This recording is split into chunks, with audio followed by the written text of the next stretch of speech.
इमरान खान को खत्म करने के लिए, उसकी पार्टी को हमेशा हमेशा के लिए दफन करने के लिए हर वो कदम उठाया जा रहा है जिसके नतीजे में यानी ये जो अदालती निज़ाम है वो बिल्कुल बेकार हो गया है और उसका यानी उसकी कोई हैसियत नहीं रही और पूरा अदालती निज़ाम की कायाकल्प कर दी गई है। अब आप देखें कि ये मामला चला कहाँ से है। सारी की सारी जो ये ट्रांसफर या जो कुछ भी हो रहा है ये सारा हो रहा है इस्लामाबाद हाई कोर्ट के लिए। और इस्लामाबाद हाई कोर्ट में प्रॉब्लम क्या है कि इस्लामाबाद हाई कोर्ट में मामलात आते हैं इमरान खान के, और इमरान खान को सजाएं जो दी गई इंतजामिया के कहने पर वो इतनी बिलाजवाज और गैर कानूनी थी कि जो जजेस थे उन्होंने बाकायदा उसमें उनके फैसले जो थे नीचे वाले जजेस के वो उन्होंने खत्म कर दिए। इस वजह से बहुत ज्यादा परेशानी थी इंतजामिया को, ये एस्टेब्लिशमेंट को, और वो ये चाहते थे कि इस तरह के जजेस जो है उनसे जान छुड़ाई जाए। तो ये 26वीं और 27वीं आईनी तरामीम बेसिकली उन जजेस से जान छुड़ाने के लिए की गई इस्लामाबाद हाई कोर्ट में जो इंडिपेंडेंट जजेस थे, और उन इंडिपेंडेंट जजेस को एक तरफ लगाने के लिए एक ऐसे जज को चीफ जस्टिस लगाया गया, यानी जो जिसकी कोई मिसाल नहीं मिलती कि वह 15वें नंबर पे नीचे था लाहौर हाई कोर्ट में, और कोई शोहरत भी इतनी अच्छी नहीं थी, उसको उठा के जनाब चीफ जस्टिस लगा दिया गया। और जो सीनियर मोस्ट जज थे उस वक्त प्यूरी जज जस्टिस कियानी साहब, उनको फारिग यानी उनको नीचे लाया गया और फिर उस पर भी राजी नहीं हुए। उनको यहाँ से ये वो जजेस है, अगर आपको याद हो कि जिन्होंने खत लिखा था और जिन्होंने ये कहा था कि हमारे काम में मुदाखलत हो रही है और हमें आजादी से इंसाफ जो है उसे डिलीवर नहीं करने दिया जा रहा, डिस्पेंसेशन ऑफ जस्टिस हम नहीं कर सकते। तो उसमें वो यानी बजाय इसके कि उनकी उस बात को माना जाता और उसके ऊपर अमल किया जाता कि भी उनकी आजादी को सिक्योर किया जाता, तो कोशिश ये की गई कि हर सुराग जो था उसको बंद कर दिया जाए। और चीफ जस्टिस जो है आज दे रहे हैं, कह रहे हैं कि जनाब ट्रांसफर जो है उससे अदलिया की आजादी पर कदर लगती है, ये खुद जिम्मेदार है। अगर ये चीफ जस्टिस साहब उस वक्त इनके साथ प्रीवी ना होते, इंतजामिया के साथ एस्टेब्लिशमेंट का हिस्सा ना बने होते, तो आज ये दिन ना देखना पड़ता। अब तो ये चीफ जस्टिस दो है, अब चीफ जस्टिस सुप्रीम कोर्ट यही अफरीदी की बात कर रहा हूँ, सुप्रीम कोर्ट की बात कर रहा हूँ। और जो डोगर साहब है, जो डोगर साहब है हाई कोर्ट के चीफ जस्टिस, वो आप कह रहे हैं कि 15वें नंबर के लाहौर से उठाकर आपको सरफराज डोगर साहब जो थे वो 15वें नंबर पे थे, और शोहरत उनकी इसी तरह की थी कि वो जो जिस तरह के काम वो कर रहे हैं, और इसके लिए वो कोशिश ये की गई है इन तरामीम के जरिए कि आपका जो ये जो जुडिशल कमीशन है वो चूंकि उसमें सारी की सारी सरकार बैठी है और बाकी लोग जो है वो यानी यूं समझे कि उनकी कोई हैसियत नहीं है, चूंकि तादाद में भी कम है और फिर वो इस मामले पे मुतहद भी नहीं होते। तो ऐसी सूरत हाल में ऐसी कोशिश ये की गई है कि ये जजेस जो हैं इनको यहाँ से निकाल दिया जाए और अब उनकी जगह ऐसे जजेस जो बिल्कुल टोटली कंप्लायंट हों, जो इंतजामिया की हर बात को, जिस तरह के फैसले नीचे से आ रहे हैं, चाहे वो जस्टिस एडमिनिस्ट्रेशन ऑफ जस्टिस के टच स्टोन पे पूरे उतरते हों या ना हों, उन्हें कायम रखा जाए। और ये आप ये कह रहे हैं कि जो 26वीं और 27वीं आईनी तरमीम के बेनिफिशरी हैं या हुकूमत के लिए फ्रेंडली किरदार अदा कर सकते हैं, फैसले कर सकते हैं, ये वो जज जो है वो इस्लामाबाद हाई कोर्ट में या इस्लामाबाद सुप्रीम कोर्ट में रह जाएंगे। अदरवाइज जो न्यूट्रल है या फैसले आजादाना तरीके से देते हैं, या जिनकी इमरान खान को अगर आपने मेंशन किया है तो या उनकी साइड या उनको कोई रिलीफ ना मिले, उनके ट्रांसफर्स यहाँ कर दिए गए, आप ये कहते हैं? देखिए, मैं आपको एक अर्ज करूं, ये इमरान खान का जिक्र मैंने इसलिए किया है कि ये सारी इस हुकूमत की जो जितनी डायरेक्शन है, जितना अरसा इन्होंने गुजारा है, इन्होंने अवामी मफाद के लिए कोई काम नहीं किया। इनका सारे का सारा जोर इस बात पर है कि इन्हें किस तरह एलिमिनेट किया जा सकता है, इमरान खान को और उनकी पॉलिटिकल पार्टी को। अब ये जो जजेस है ना, ये कोई साइड नहीं लेने वाले थे। इनमें से कोई जज भी ऐसा नहीं था कि जो जिसे आप ये कह सके कि वो पार्टी था, और ना ही वो इमरान खान के कोई हामी थे। बुनियादी तौर पर जब आपके सामने एक ऐसा केस आता है जो बिल्कुल नहीं बनता, यानी जिसमें आपको बेइंसाफी नजर आती है, आइन और कानून के तकाजे जो है उसे मद्देनजर नहीं रखा गया और इस तरह का फैसला किया गया है, तो उसको अगर कोई आगे हाई कोर्ट जो है उसका काम है कि वो एपिडेट अथॉरिटी के तौर पर वो देखे और उसको सेटिसाइड कर दे। तो नहीं, अब लेकिन ये ये मामला चोई साहब विद ड्यू रिस्पेक्ट थोड़ा सा मैं इख्तलाफ करूंगा, लेकिन सवाल तो बनता है इस वक्त चूंकि इमरान खान के केसेस तो अदालतों में लग ही नहीं रहे हैं, सुनाई ही नहीं दे रहे हैं, तो हुकूमत भी बड़ी कंफर्टेबल जोन के अंदर है। हम आलमी सतह पर सालसी कर रहे हैं, अमेरिका की गुड बुक में है, ईरान की गुड बुक में है, आम चीन की गुड बुक में है, अभी बड़ी कंफर्टेबल जोन में है। तो ये इन जजों से अब क्या यानी इतना खौफनाक होगा हुकूमत को कि उनको उठाकर जस्टिस बाबर सत्तार पिशावर लगा दें, मोहसिन अख्तर कियानी को कहीं और लगा दे, तो ये तो बड़ी कंफर्टेबल जोन में तो हुकूमत इस वक्त ये क्यों कर रही है? देखिए, मैं आपको एक अर्ज करूं, उन्हें अपनी हैसियत का पता है, कंफर्टेबल जोन में बज़ाहिर नजर आ रहे हैं, लेकिन दरअसल पाकिस्तान के अंदर उनकी कोई हैसियत नहीं है। लोग जो हैं इस वक्त, मैं समझता हूं कि सब 70 से सुबह 80 से शाम तक सर मीडिया पूरा, जितने चैनल है सरकारी हो, अखबारें हो, प्राइवेट चैनल हो, यूट्यूबर्स हैं, वो तो गीत गा रहे हैं, तो फिर और क्या आप होगा? देखें कि फॉक्स न्यूज की क्या जी। हैसियत है। आप तो समझते हैं ना कि फॉक्स न्यूज को लोग क्या क्या समझते हैं, जो कि वहां नहीं, डोनाल्ड जब ट्रंप आप का। चोई साहब जब आप कह रहे हैं कि हैसियत नहीं है, तो हैसियत तो यही होती है ना, मीडिया में नजर आता है, आलमी तौर पर फैसले हो रहे हैं, एंगेज कर रहे हैं, डोनाल्ड ट्रंप हमारी बात सुन रहा है, जंग हमने खत्म करवाई हुई है, तो ये तो कंफर्टेबल जोन ही है ना सारा, तो नहीं फिर नहीं, मैं हैसियत तो आपको हो एक गई। अर्ज करूं, इसको इसको अगर आप चाहे डिस्कस करना, तो ये बिल्कुल अलग इशू है। इस वक्त सिवाय पाकिस्तान के किसी की ये पोजीशन नहीं थी इस खित्ते में कि नहीं नहीं नहीं, जिसके। ये बिल्कुल ठीक है, ये हाँ, बात है, लेकिन आप कह रहे हैं कि अवामी सतह पर, आप ये रिफेयर कर रहे होंगे कि अवामी सतह पर नहीं है शायद। अवामी सतह पर देखिए, अब तक जो सर्वे आ रहे हैं वो हम्म। आपको बड़ा क्लियर कट ये बता रहे हैं कि पाकिस्तान के अंदर अगर कोई पॉपुलर पार्टी है तो वो तहरीक इंसाफ है, और अगर कोई पॉपुलर लीडर है तो वो इमरान खान है। आप देखिए जिस तरह का जुल्म किया जा रहा है, दुनिया का कोई शख्स ये सोच नहीं सकता कि आप एक फॉर्मर प्राइम मिनिस्टर को क्या, किसी आम आदमी को भी इस हद तक रखें कि उसे कैद तन्हाई में रखें और उसको अपना बुनियादी सहूलतें जो इलाज मुआवजे की है वो भी ना दे।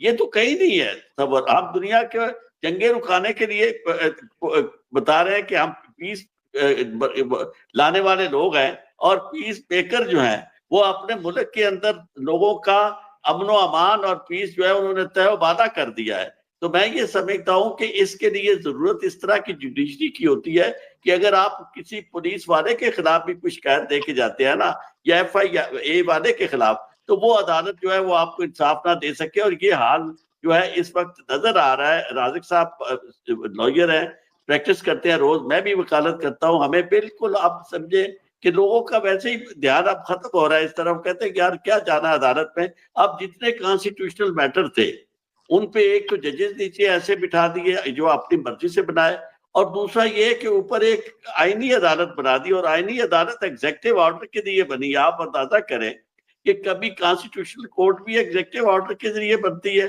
कि प्राइम मिनिस्टर ने उन्हें बना दिया है जजेस की, ये प्राइम मिनिस्टर की सवाबदीद से वो जनाब बन गए हैं, अपना आईनी अदालत बन गई है। तो इस तरह की सूरत हाल में मैं ये अर्ज करूं, एक बात इनके लिए बड़ी सोचने वाली है कि ये दुनिया की नजरें जब आपके ऊपर बहुत ज्यादा हो जाती हैं तो फिर लोगों को ये भी सारी चीजें नजर आ रही हैं। और अभी आप भी तबसरे सुन रहे हैं और आप तबसरे कर भी रहे हैं कि ऐसी सूरत हाल में जो दुनिया देख रही है, उन्हें माइक्रोस्कोपिकली आपको देख रहे हैं, और आपकी माइक्रो मैनेजमेंट हो रही है। लोग देख रहे हैं कि पाकिस्तान की हुकूमत जो है वो पॉपुलर नहीं है, और पाकिस्तान की हुकूमत के पास मैंडेट नहीं है। और ये मामला सिर्फ आप पैगाम रसानी का, ये बाकी जो जो चीजें ये कर रहे हैं इस वक्त, सालसी का किरदार, उसका कतई कोई अवाम की मकबूलियत से या अवाम के अंदर इनके असर और नफूज से नहीं है। और ना ही ये आप समझें कि इनको जिस तरह के आए हैं, जिस तरह मैंडेट चोरी करके, इस तरह के शख्स के अंदर एतमाद नहीं होता। और आपने देखा कि प्राइम मिनिस्टर की क्या हालत है, कि कभी आपने दुनिया में ऐसा प्राइम मिनिस्टर भी देखा था जो कि सलाम करता फिरता है और जनाब उसके अंदर कोई कॉन्फिडेंस ही नहीं है। उसे पता है कि मैं किस वजह से हूँ। तो मैं आपसे अर्ज करूं कि इनको तो कुछ खुदा का खौफ खाना चाहिए। अब पाकिस्तान की अगर इज्जत बन रही है तो उसको वाकई बनने दें। पाकिस्तान को इस तरह की आप देखें कि आप इसे जितना मर्जी अच्छा मुल्क बना दें, आपको याद होगा कि जॉर्ज बुश सीनियर जो था, जॉर्ज एच बुश, उसके खिलाफ जो थी वो पब्लिक जो थी उसने उन्हें दोबारा इलेक्ट इसलिए नहीं किया था, हालांकि उसने बहुत सारी जंगें जो थी वो जीती थी, लेकिन उन्होंने कहा कि we want American president, we don't want a president of the world. आप बाहर जो मर्जी कर रहे हैं, हमारे यहाँ तो फाइनेंशियल क्रंच है, बेरोजगारी है और लोगों को रोजगार नहीं मिल रहा, लोगों की जिंदगी अजीरन हो गई है, एनवायरमेंट के इश्यूज है, बाकी आपके लोकल इश्यूज है, आप उनकी तरफ तवज्जो नहीं दे रहे। तो यही हालत ये है कि पाकिस्तान का आम आदमी जो है, आप देखिए गुर्बत की लकीर से कितने लोग हर रोज नीचे जा रहे हैं और कितने लोग खुदकुशियां करने पर मजबूर है। और इन हालात में आप जितना मर्जी अपना इमेज बनाने की कोशिश करें, मैं आज एक सरकारी मुलाजिम से मैं हैरान रह गया, पैमरा में वो मुलाजिम है, तो कहते हैं जी हमें तो 2-3 महीने हो गए तनख्वाह नहीं मिली। 26वीं और 27वीं आईनी तरमीम के बाद अदलिया के पास कुछ भी नहीं रहा। अदलिया अब सिर्फ हुकूमत की मातहत एक इदारा है, एक डिपार्टमेंट है हुकूमत का, जिससे किसी आज़ादाना फैसले की कोई तवक्को नहीं हो सकती। लेकिन इसके बावजूद इन जजेस को सिर्फ इंतकाम का निशाना बनाने के लिए और इबरत का निशान बनाने के लिए उनको ये ट्रांसफर की गई है। जाहिर है इमरान खान की तरफ से तो कोई लचक है नहीं। उनकी सेहत के हवाले से बहुत सीरियस कंसर्न्स हैं। पार्टी के अंदर कोई उस तरह की यूनिफिकेशन नहीं है, कोई प्रेशर बिल्डअप नहीं कर सकते हैं। तो एस्टेब्लिशमेंट या हुकूमत के अंदर रियलाइजेशन कोई है नहीं, हुकूमत तो बिल्कुल ही कुछ नहीं कर सकती। तो वेयर वी हेडिंग, जबकि जजों का जुडिशरी का हाल ये है, आप खुद आपने एतराफ किया है कि उसकी अब क्रेडिबिलिटी उस तरह की नहीं है। तो where we heading, what's next? ऐसी सूरत हाल में एस्टेब्लिशमेंट को हम डायरेक्ट कहेंगे, हुकूमत तो बेचारी कोई हुकूमत है ही नहीं, तो वो तो अपना काम निकाल रहे हैं, जो उनका काम है पैसा बनाना, लूट सूट करना, वो अपने दिन रात कर रहे हैं। लेकिन बाकी एस्टेब्लिशमेंट को सोचना ये चाहिए कि कोई भी दुनिया का मुल्क जो है वो इंसाफ के निज़ाम के बगैर कायम नहीं रहता। और जब आप इस हद तक लोगों को दबा देते हैं, लोगों के पास ये देखिए अदालतें जो होती हैं ये इसी तरह का सेफ्टी वॉल्व होती है जिस तरह पॉलिटिकल पार्टीज और डेमोक्रेटिक सिस्टम जो है वो कम्युनिज्म और सोशलिज्म के रास्ते में एक सेफ्टी वॉल्व होता है कि दुनिया में इनकलाब जो है उससे बचने के लिए आपने एक ऐसा रास्ता इख्तियार कर दिया कि लोगों को कम अज कम आपने एक जगह पे खड़ा कर दिया जहां वो उन्हें कोई ना कोई उम्मीद नजर आती है कि जी ये हमारा वोट लेके जा रहे हैं, ये हमारी उम्मीदें, वो तकरीरें भी करते हैं, आशे भी बताते हैं, नतीजा कुछ भी ना हो तब भी लोगों की एक उम्मीद रहती है। और इंसाफ के मामले में लोग ये सोचते रहते हैं कि जनाब हमें कोई तकलीफ पहुंचेगी तो हम अदालत से राब्ता करेंगे और अदालत हमारा इंसाफ करेगी। अब ऐसी सूरत हाल में जब आपने अदलिया को पजोला तो क्या, आपने अदलिया को मुनहदम कर दिया है, खत्म कर दिया है। ऐसी सूरत हाल में आप अंदाजा कर सकते हैं कि पूरी दुनिया की तारीख अगर आप देखेंगे तो इनकलाब इस तरह की सूरत हाल में आते हैं तो लोगों को इंसाफ देना होता है के अंदर। तो ऐसी सूरत हाल में आप इंतजार किस चीज का कर रहे हैं? आप लोगों के सब्र का इम्तिहान लिया जा रहा है। आप देखिए जब हम बात करते हैं ना तो हमारे रास्ते में आती है जी एस्टेब्लिशमेंट, भाई फौज है हमारे लिए काबिल कदर है, तो आप क्यों हमारी हमारी कॉन्शियस का इम्तिहान लेते हैं? हम अपनी फौज के खिलाफ नहीं होना चाहते, तो आप क्यों ढाल मुहैया करते हैं उन सियासतदानों को जो जो जो हर जुल्म जो है वो कहते हैं कि जी एस्टेब्लिशमेंट के कहने पे कर रहे हैं और लोगों को नजर भी आता है कि इनको प्रोटेक्शन एस्टेब्लिशमेंट की है, वरना इनकी ये मजाल है। ठीक है सर, वो सारी सर ब्रिज कैसे हो, ये क्लोज कैसे हो, ये ब्रिज कैसे बिल्ड करे बीच में, ये गैप कैसे? ये ब्रिज देखिए दोनों तरफ से सर, दोनों तरफ से टिट फॉर टैट है और लड़ाई जिनके साथ इमरान खान साहब की है वो तो बैक करने वाले नहीं है, वो बड़े कंफर्टेबल जोन के अंदर है। इमरान खान की पार्टी अपनी सूरत हाल में, ठीक है अवाम आज इलेक्शन होते हैं, ये ऐद जो है इमरान खान का ही ऐद गिना जाएगा, एक भुट्टो का ऐद था वो आज तक जिंदा है, जीत लिया, ये ऐद उसी का है कि जितने केसेस है वो गलत है। उसकी एडमिनिस्ट्रेशन में, उसके लबो लहजे में, उसके काम काज में ऑब्वियसली बहुत सारे उसके क्रिटिक भी हो सकते हैं। मुझे भी कंसर्न है, बुजार को नहीं लगाना था, 9 मई के वाक़े के बाद वहां पे जाना था, अपॉलॉजी करनी थी, बहुत सारी चीजें कर सकते थे, वो उन्होंने नहीं की।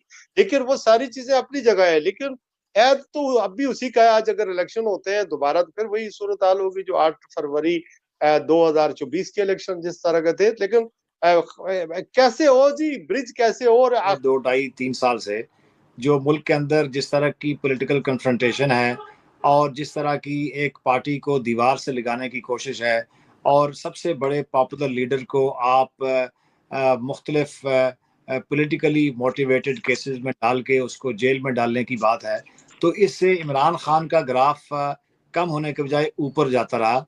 और 8 मई को, जैसे 8 फरवरी को आपने तमाम तर रास्ते मसदूद करने के बावजूद, इंतखाबी निशान छीनने से लेके उनके उम्मीदवारों को अगवा करने तक, हर वो हथकंडा जुल्म का वो इस्तेमाल किया गया। इसके बावजूद अवाम ने 8 फरवरी को बाहर निकल के एक खामोश इनकलाब के ज़रिए वोट इमरान खान को दिया और उनको 2/3 मेजॉरिटी दे दी, जिसको आपने एक प्लान पेपर के ऊपर आपने वो सारा अनडू किया, लेकिन वो मुल्क के हालात को आप बेहतर नहीं कर सकते।